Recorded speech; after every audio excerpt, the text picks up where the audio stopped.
The rain hadn't stopped for 3 days. It drizzled against the foggy windows of Luna Café, a small place tucked between a laundromat and a flower shop that smelled faintly of lilies and espresso. Claire Monroe sat in the corner, her laptop open, the cursor blinking on an empty page. She had come to Maplewood to escape the noise of the city. And the man who had told her she was too much to love.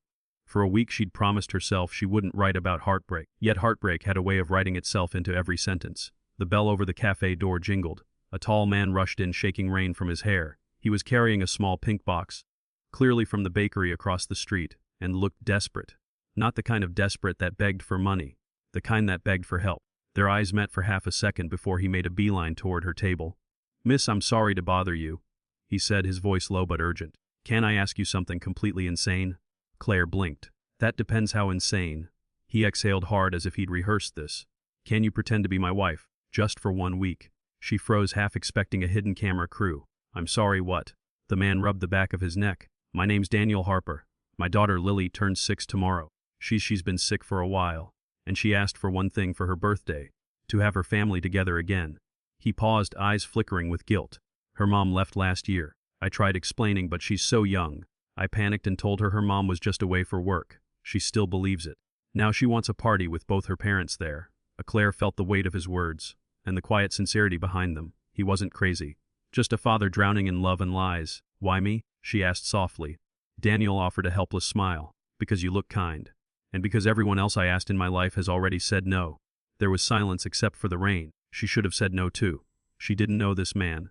But something in his eyes, tired, hopeful, breaking, stopped her. "When do you need me?" she asked. Daniel blinked, stunned. "You're serious?" Claire smiled faintly. "You said it was insane. Let's see how deep the madness goes." A rising action. By morning, Claire found herself standing outside a small suburban house with pastel balloons tied to the mailbox. She wore a simple summer dress Daniel had picked from a store. "Something a mom might wear," he'd said apologetically. When Lily opened the door, her face lit up like sunrise. "Mommy," she squealed, wrapping her tiny arms around Claire's waist. Claire's heart clenched. Daniel watched from behind, his expression unreadable. Lily's room was filled with drawings, stick figure families, all with smiling faces. One of them showed a woman with brown hair in a blue dress holding Lily's hand, Claire. Somehow, she already belonged in Lily's imagination. The party was small, just neighbors, Daniel's sister, and a few of Lily's friends. Claire played along, careful but gentle. She laughed at stories she didn't know, cut the cake with Daniel, and held Lily's hand when she blew out her candles. For a moment she forgot she was pretending. That night, after everyone left, Daniel found Claire in the kitchen washing dishes. "You were incredible today," he said softly. "She hasn't smiled like that in months." Claire shrugged. "She's easy to love." "So are you," he murmured, then caught himself. Thank you." She felt heat rise in her cheeks. They talked late into the night. About Lily. About Daniel's wife leaving when the medical bills piled up. About Claire's failed engagement and the book she couldn't finish. Somewhere between shared pain and soft laughter, they found an ease that felt almost like family. Almost. Climax. The week passed faster than Claire expected. Lily clung to her every morning, insisting on pancakes shaped like stars and bedtime stories about the three of us. But guilt began to creep in. Claire wasn't her mother. She was a stranger pretending to fill a space too sacred to touch. On the 6th day, Daniel came home from the hospital with news, good news. "The doctors say Lily's responding to treatment," he said, his voice trembling with relief. "They think she'll be okay." But Claire smiled, but something inside her twisted. If Lily was getting better, she'd soon have to tell her the truth. That night, while Lily slept, Daniel and Claire sat on the porch. The air was cool and smelled of rain. "I don't know how to tell her," Daniel said quietly. "She finally believes everything's okay again." Claire nodded. "If you keep lying, it'll hurt more later.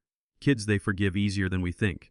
He looked at her. "You sound like you know." She smiled sadly. "I used to babysit my niece. She stopped talking for a while after her parents split.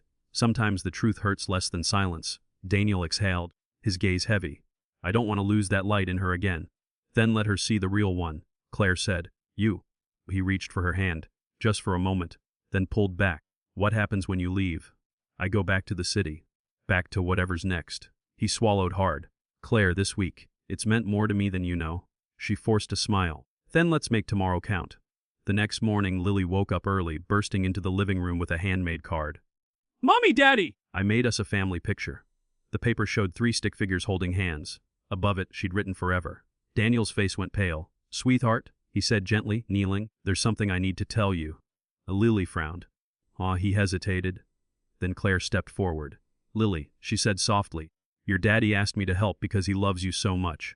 I'm not your mommy, I'm Claire. Just someone who wanted to make your birthday special. The little girl blinked, confusion clouding her eyes, then tears welled up. You're not my mommy. Claire's throat tightened.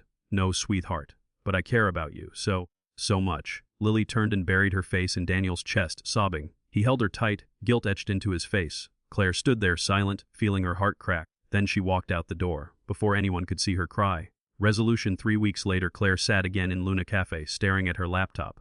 For the first time, words came easily. She was writing about a man who lied out of love, a child who forgave without being asked, and a woman who discovered that healing doesn't always mean staying. Halfway through her writing, the cafe bell jingled. She looked up and froze. Daniel stood there, drenched from the rain, holding another pink bakery box. Hey, he said softly. You left without saying goodbye.